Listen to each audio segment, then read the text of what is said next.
I've worked with a lot of people where we've been able to create partnerships that were, for larger organizations where my incentive was mainly based on profit share. So like finding partnership in a creative way to even deliver your services. I also have people that come and speak at my events and at my masterminds and other things that I put together that have much more expertise in certain areas like copywriting than maybe I do. I'm good at a few things. I'm really good at technology. I'm pretty good at strategy. I'm amazing at deliverability. But I'm not good at everything. So finding people to really fill in those gaps, I think is essential because it allows you to be amazing at what you do and not just mediocre at a lot of things in business. And frankly, it lets you scale a lot quicker too and reach the personal goals that you have and really realize the goals that you created, why, for having a business in the first place.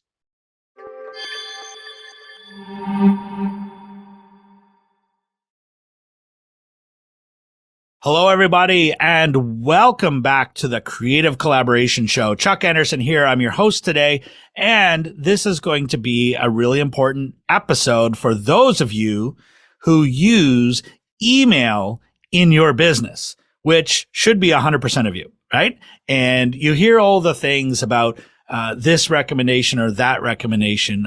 Sometimes email marketing is dead, or open rates don't work. And you hear all the different things about email marketing and whether or not you should be using it in your business. And, it's an absolute necessity. And that's why we wanted to bring in an expert to talk about that today. So I have with me Justin Keltner with me here today. Justin, welcome to the show. Thanks for having me. It's really great to be here, Chuck. Awesome. Well, great to have you here as well. And I know in our initial conversation, we had a in-depth conversation about email. And, back in the day, I used to manage a list of 2 million people, but, that was a while ago and a lot has changed, but some things have not changed. And I think if there's one thing that's the constant is that email is a necessity when it comes to marketing in our business. And that's why I wanted to have you on here to talk about that here today. So I think a great place to start, Justin, is, introduce yourself a little bit about, who you are and specifically what you do and who you help. And we'll go from there. Sounds great. So without diving too deep into the origin story here, because it's really about the listeners and the challenges that they're going through and how we can solve them. What I will say is that my work with a lot of high impact and high ticket coaches has led me into this world of email marketing and email deliverability. I used to be kind of the Swiss Army knife of digital marketing for a lot of different types of coaches and consultants with large lists. And that's when I discovered just how important email marketing was, and that most of these coaches and consultants were making a ton of mistakes when it came to their email. And all of those mistakes were frankly just super, super, super preventable. They were doing things that kept their emails from going into inboxes.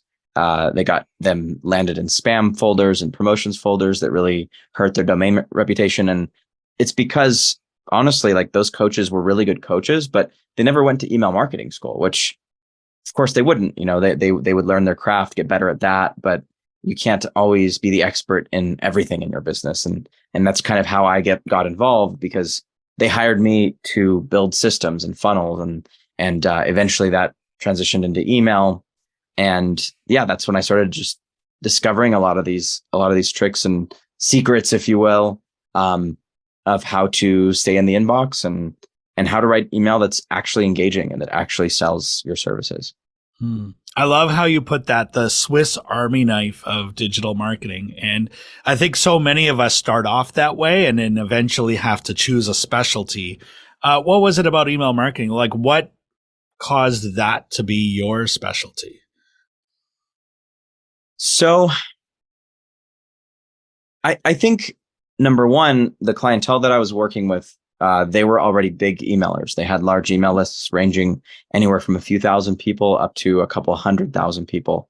And it was something that they were already doing, but in most cases, they weren't doing it anywhere nearly as well as they could have been doing it. And all of the campaigns that we created, all the funnels that we created, all of the follow-up revolved at its core around email. So that was always kind of the centerpiece, if you will. And it also is, frankly, the most effective and most cost-effective way to sell. If you've got an email list, even if it's only a few thousand people or even several hundred people, if you're not doing the right steps, if you're not taking the right steps to market to your list, and you just think, you know what, I'm going to spend more money on Facebook ads. Well, guess what?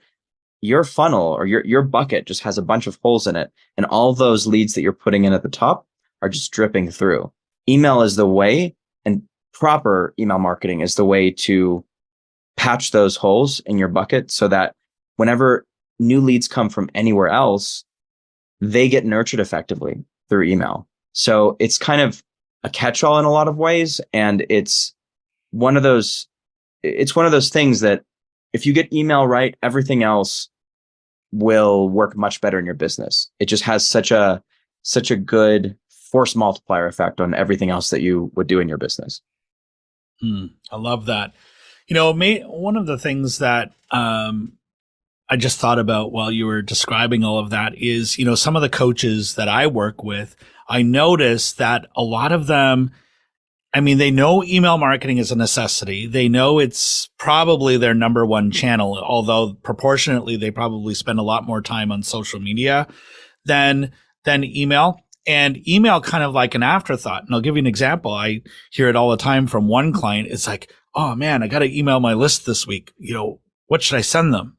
And it's like, you don't have a plan, right? And so I'm wondering if you could talk a little bit about, first of all, I think the necessity of email marketing and a little bit about what I just mentioned, because it seems like for some people, it's like they know they should be doing it, but it's kind of like this afterthought, or it's like, or a reaction to, oh, I should send out an email, so I'm going to send something.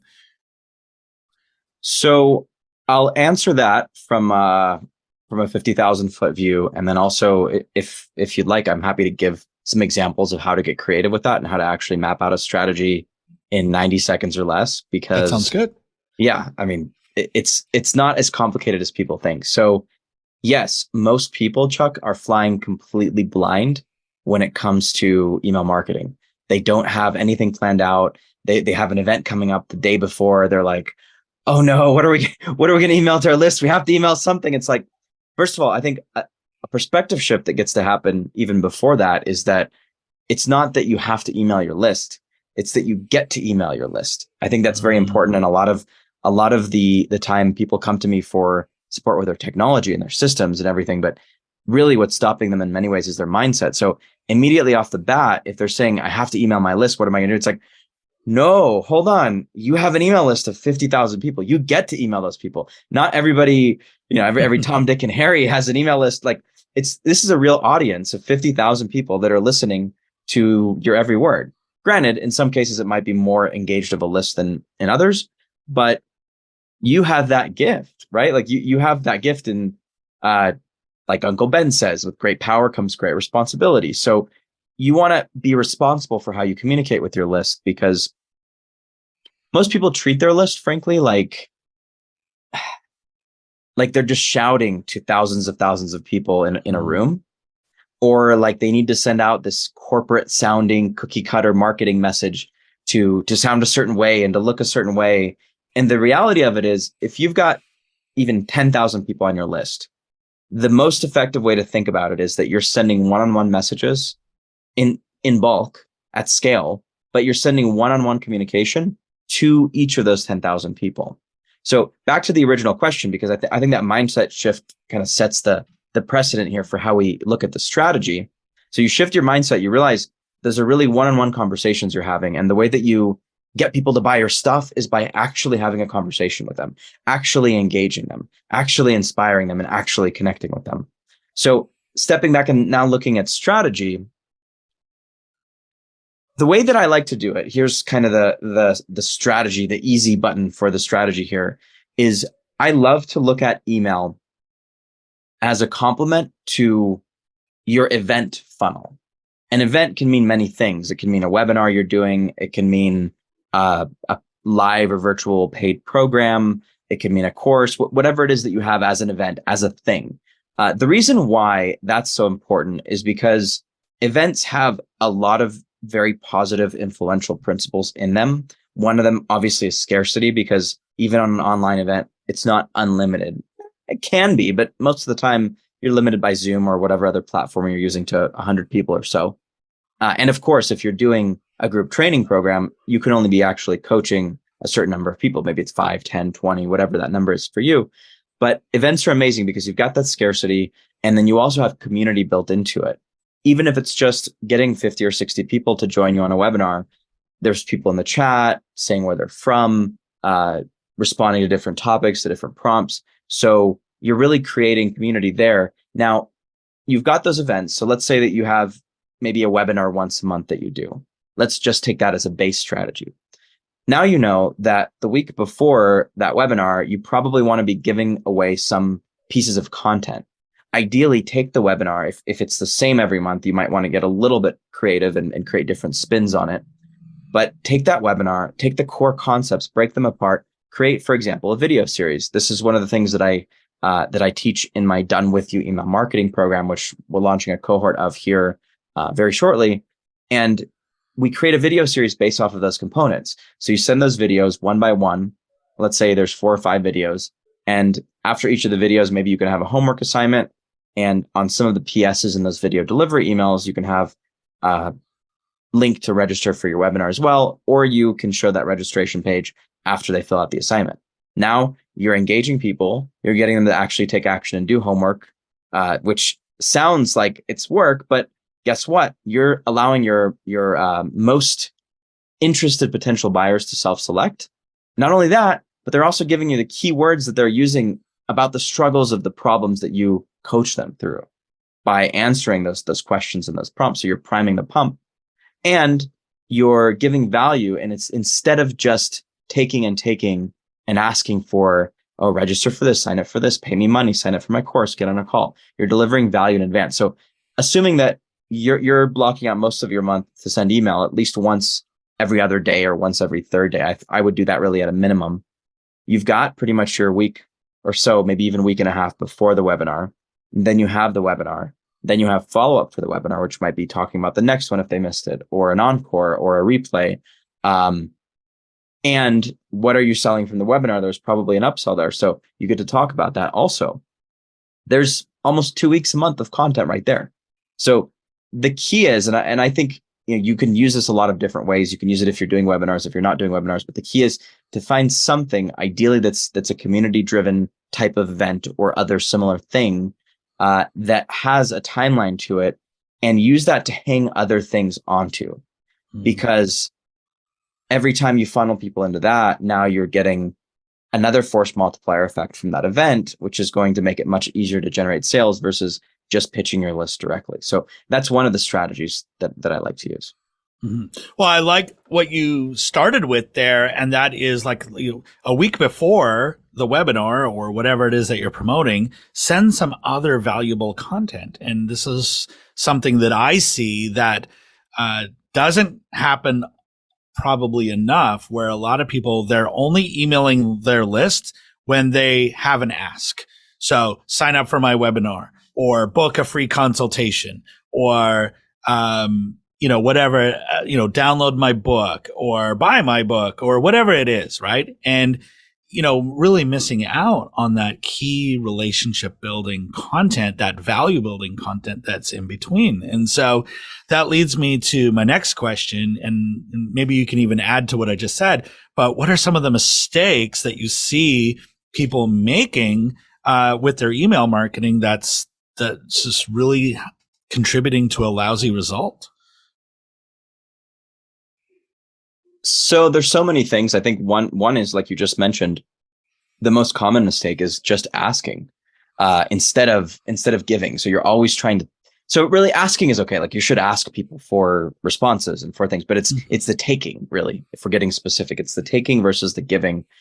You always want to try to go for a ratio of about 80% content and giving to like 20% promotion and asking. And most people have that flipped around or worse. So to give you an example, let's say that you called up your best friend and you said, "Hey, Joe, I need to borrow your car for the weekend. My car's in the shop." Okay, great. He lends you your car. Then the next weekend, you call him back and you say, "Can you watch my dog for a few days? We're going to Tahoe, and I don't have anyone to watch my dog." "Oh, okay, cool. I'll watch your dog. Your dog truck. Fine." And then the next week, it's just another favor and another favor and another favor, and it would be absolutely insane if you expected that you could do that in a human relationship, a human interaction, and not completely destroy that friendship, destroy that relationship. Even business relationships, same thing. If we were talking a little bit earlier about partnerships, if you have a partnership and it's totally one-sided, and you're just doing all the taking, of course that partner's not going to want to work with you for very long. So why do people think that that's acceptable with their email marketing? Yeah, it's interesting because, and to your point, it is taking. Like, I want you to come to my webinar. Why? So I can sell you something, right? And that's really what we want to do, but not really thinking a whole lot of, what am I giving? What am I giving? And, this is something that I think does take a little bit of planning. And especially what we were talking about earlier is, not sort of reacting like, oh my God, I haven't emailed my list for a while, I'm going to send them something, but actually have a plan of why are they there and what kind of content and what kind of things do they even want to learn from you, right? And so, what do you say to the person who is kind of in that reactionary mode? And, for me, we have an email plan. We try to plan it out months in advance, even like the whole year in advance. But, what are your tips there for anyone who's approaching their email marketing or wants to get it on a track where they're not reacting to it anymore, but they're doing it very purposefully? So it is it's definitely planning things in advance based on those events. I think that's one point. The other thing, you were asking about mistakes earlier, I would create a checklist, and the checklist does definitely depend on the person or the business sending the email out, but there's a lot of standard things. So one of the things you want to look out for sure is not sending too much to third-party sites. So that could be like a Facebook or YouTube or even LinkedIn. The problem with those social media platforms is that a lot of the time they actually can be blacklisted and you wouldn't even know it.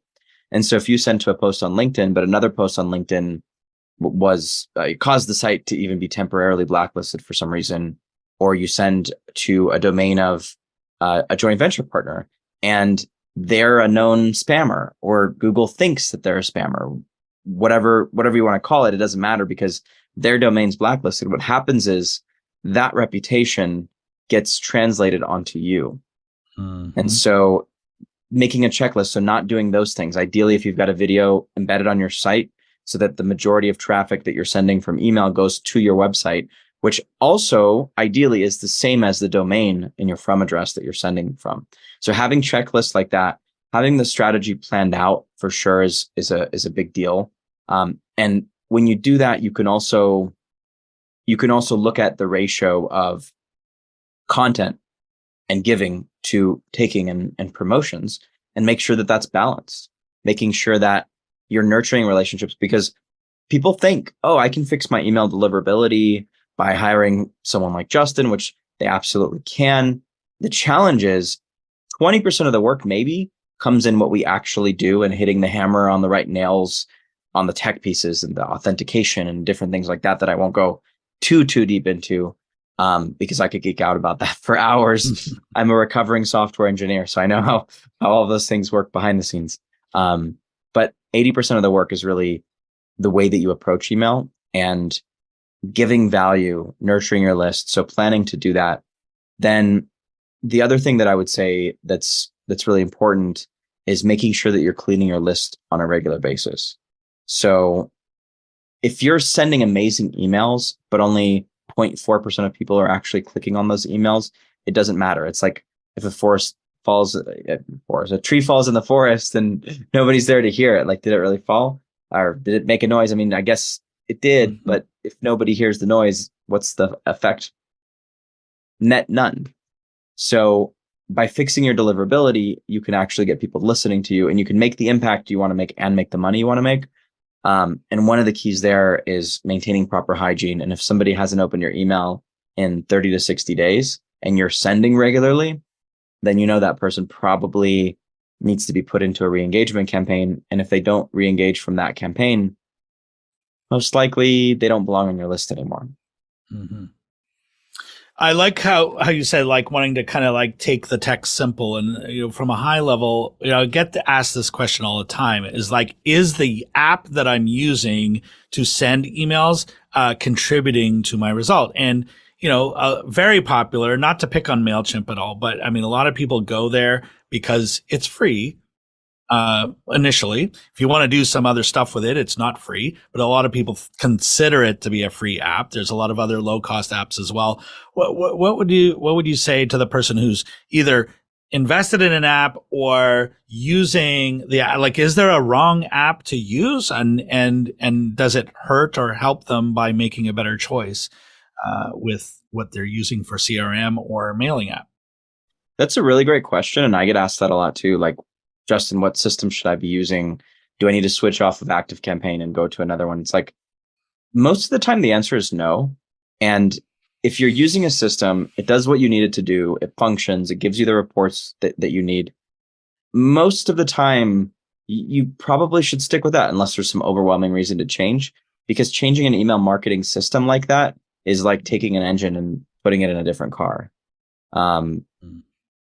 You can do it, but there's a lot of pieces that some people don't even realize, and forms that we have and affiliate links and everything else on the back end that are going to break. And that's potentially, depending on how big your business is, how big your list is, how many connected pieces you have and integrations and things, that may be a bigger pain than the result that it would actually help you create.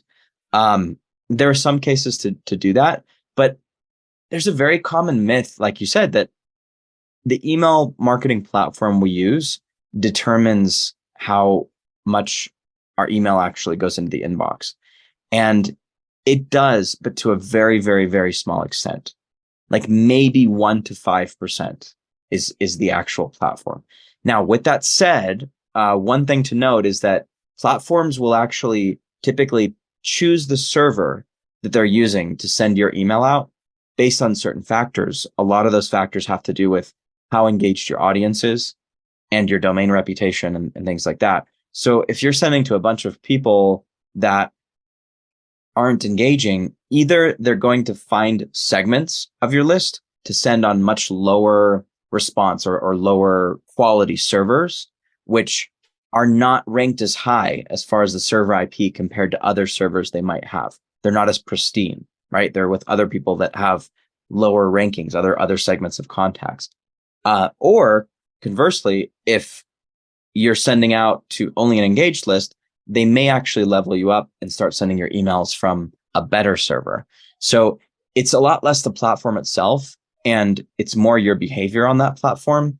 And every platform, whether it's Infusionsoft/Keep, or whether it's ActiveCampaign, or whether it's MailChimp, they do typically have postmasters that are there to ensure the health of everybody's email list and everybody's deliverability. So if you're a bad actor, even if you don't know you are, and I know a lot of people will get those emails saying, "Hey, you're a bad sender. You're sending too much to unengaged people." Well, it's your email list. So whether you like it or not, whether you're trained in it or not, at some level you need to take responsibility for that and start improving your behavior, and then you're going to start to see better results. I love that answer for so many reasons, but I think to sum up what I really heard, it's really more about your behavior as the list owner and what you're sending out. That's going to be your biggest contributing factors to your success. It's not really about this tool or that tool or, the text so much. I mean, there's pros and cons to all of them, but it's really about like, how well are you maintaining your list and what kind of quality content and the engagement you're getting from your list. And you'll get the emails from people, from some of these providers. If you're abusing it at all, you'll definitely, I know it's like, oh, I did nothing wrong. But when you really think about it, it's like, okay, I got it. Yeah. Yeah. So I think most people can admit it. So, I love everything you just said. And hopefully everyone listening in right now, I mean, is encouraged to take a deeper look at their email marketing and not just treat it as yeah, I'm going to send out an email today to all, to 1,000 people or 10,000 people or 50,000 people. It's like, but to actually have a plan. And, with some of the things that you've talked about, look, we're not all email marketing experts, and it makes sense to talk to one or to collaborate with one. And it's one of the reasons I invited you here, because, we're all about collaborations and partnerships, and move away from that whole idea of being a solopreneur and doing everything ourselves and trying to figuring out everything that we're doing by trial and error. But rather than, like, if you're going to do something in your business, you're better off to get like professional advice from someone who does it every day. And so I see you as a great person to collaborate with, but, and that's the theme, obviously. And so I encourage our audience to reach out to you as well. If you have questions about email marketing, if you want to improve what you're doing, then Justin is a great resource to connect with. And we're going to I'll ask you about it here in a moment, but we'll link to some of your resources just beneath this video, and on the podcast, it'll be there in the show notes as well. But I want to ask you, just on that theme of collaboration, I mean, how has collaborations and partnerships played a role in your business, or do you do everything yourself? I used to be that lone wolf, that solopreneur that literally needed to do everything myself, because I was afraid of other people messing it up or making me look bad or whatever else, right? I've since started to embrace both partnerships and also team. Like, I currently don't have any full-time staff, but I have a part-time team that I'm building, and as we scale things up, those people might come on board for more and more time. But the challenge with trying to do everything on your own is that you're only innately good at so many things. And people, unfortunately, instead of playing to their strengths, they try to build upon their weaknesses and say, you know what, like, I'm not really great with technology, for example. So I'm going to go and read all the books on WordPress and figure out how to do that, when you could go on Upwork and find someone that probably can solve your problem for $10 to $15 an hour, with websites or with podcasting. I mean, I was also trying to edit all my own episodes for my show, and I realized, okay, maybe this isn't smart. So I got at least a video editor that could support. You could only be the best at a few things, even if you can understand it at a surface level, many, many things.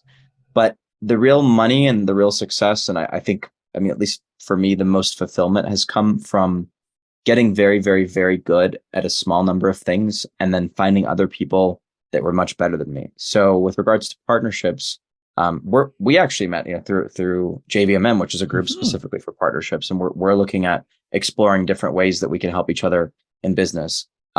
I've worked with a lot of people where we've been able to create partnerships that were, for larger organizations where my incentive was mainly based on profit share. So like finding partnership in a creative way to even deliver your services. I also have people that come and speak at my events and at my masterminds and other things that I put together that have much more expertise in certain areas, like copywriting, than maybe I do. I'm good at a few things. I'm really good at technology. I'm pretty good at strategy. I'm amazing at deliverability.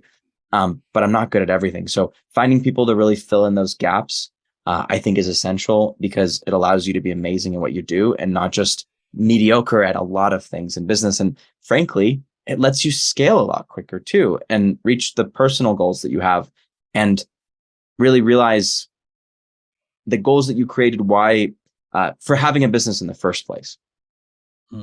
That is such a brilliant answer that I'm going to have to take that as a soundbite and feature it somewhere, because that was just so beautifully said.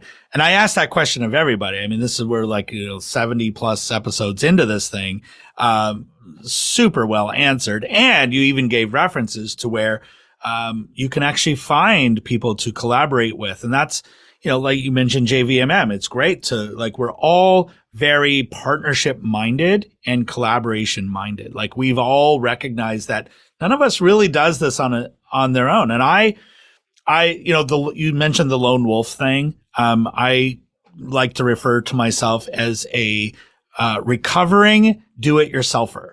I still have the tendencies, and I have the technical background, so I can go down the rabbit hole really, really easily. but I do catch myself and I'm like, is this really time well spent? Or could somebody else do this for me in a fraction of the time and the fraction of the cost? So I literally love that answer.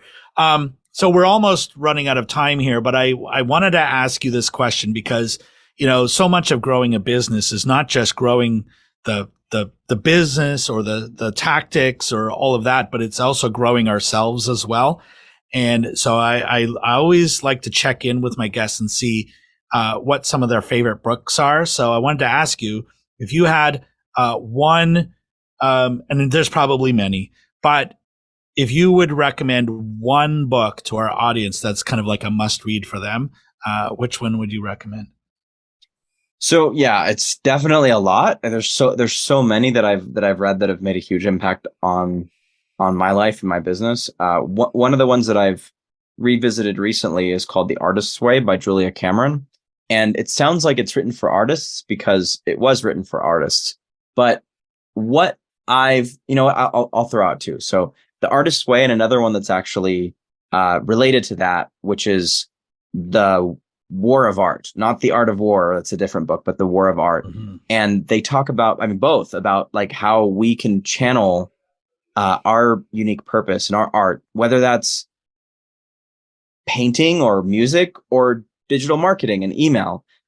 It doesn't really matter. That's just the label that we put on it. But when it comes to our creative expression as a person, as an entrepreneur, what happens is we tend to get stifled by these influences that are outside of us, by society, by what other people think, by expectations that we create of other people's success and having to attain a certain level, let's say, of material success.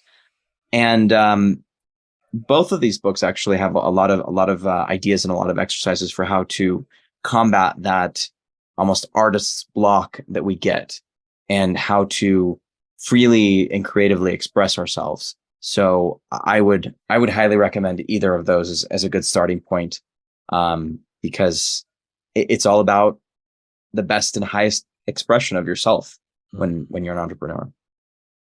I love those recommendations so much for a couple of reasons. Number one, I've read The Artist's Way about 12 years ago, and same thing. Like I thought, oh, this is for artists. I just started reading it because my wife had it sitting there, and I'm like, I couldn't stop reading it. And it really helped a lot. And like you said, building a business and digital marketing, it's just our art form. It's just our art form. And how do we bring ourselves to it, which is amazing. The War of Art, I've not read. And so I'm going to put that on my list as well. And for our listeners, I'm going to link to both of those books right here, just beneath this video. And in the podcast show notes, go check those out. I always find it fascinating, Justin, that I ask this question and I almost never get the same answer. Like in 70 plus episodes, there's probably only been duplication about 1 or 2 times. And so now we've got this like amazing soundbite of all of these amazing books. So thank you for keeping the trend alive and making a couple of awesome recommendations there. So overall, this has been a great episode. I mean, we've only scratched the surface about email marketing. I mean, we could do probably fill a few days worth of all of the things that are helpful with email marketing. So I highly encourage you, if you're listening in right now and your email marketing could be improved, or you have some issues going on, then, reach out to Justin. He's a great resource and just a great person to collaborate with. And I know we have a free gift for you as well. So Justin, you want to tell them a little bit about that, and then also what's the best way to reach you? And we'll make sure all the links are beneath this video and in the show notes for people to connect with you. Absolutely. So I have a guide that I've created that's specific to how to optimize your email marketing for the best results, and things that you should do, things that you should look out for. It talks about deliverability and other aspects of engagement. And it's a really good foundational piece for how to execute email marketing well. I'll also throw out, if you guys wanted to do a coaching session, feel free to email me at justin@nitroxmarketing.com. And I'm taking a few more coaching sessions this month for any of your listeners, where we could get on a call, 30 minutes, break down what's going on in your business with your email marketing and enhance it. And also feel free to follow me on the socials: LinkedIn, Twitter, Facebook, Instagram. all the same, Justin T. Keltner. That's Keltner. You can follow my digital nomad adventures and business and different podcasts and things that I do there as well. Fantastic. Well, all of that is linked beneath this video and in the show notes for the podcast. I highly recommend that you take Justin up on this offer. And just to make it better, what I'm going to do is suggest do reach out, get his free gift, reach out, and then email us back and let us know that you did that. And I've got a free gift for you. I'm not going to tell you what it is. It's a surprise, but believe me, it's a good one. And so we've done that, not with everybody, but we've done that with the ones that we do really feel like strongly that, they're really, I think beneficial to reach out to. And Justin, you're one of those. So, thank you so much for, this and for taking the time to share some of your best tips and advice for everyone here with their email marketing. And as we bring this episode to a close, if you were to leave everyone with just one final tip or words of wisdom, what would you say to them? That's a good one. That's I think that the sum of what I see from a human perspective, like put email aside, just treat people not like you want to be treated, but how you think they want to be treated. Obviously, the more of a connection you have with the person, the better. But we go through our lives, and I'm guilty of this a lot. It's like, okay, what do I need from this? And it's just like with email marketing. People with the asks and sign up for my thing, give me money, and thinking from that mindset. Whenever I get on a call, like from my joint venture group or people that I meet through podcasting or through events, the first question I always ask is like, what do you have going on? How can I help you? And does it come back in multiples later? Absolutely. But I do that because I feel like I'm genuinely here to serve and I want to make the world a better place. Sure, it helps me a lot of the time too. It always comes back. Karma will always come back. But when you look at life from the perspective of what can I do for this person in front of me, that's when the ultimate goal of real fulfillment and happiness will be reached, because business, relationships, life, it's all about your connection with other people and how you show up for them. So I think starting with the other person in mind is always the way to do it. Justin, amazing words to end this episode by. Thank you so much for your time and your generosity with all of your content. To our audience, thank you listening in as well. And I'm going to say, don't let this be for nothing. Make sure that you have an action item.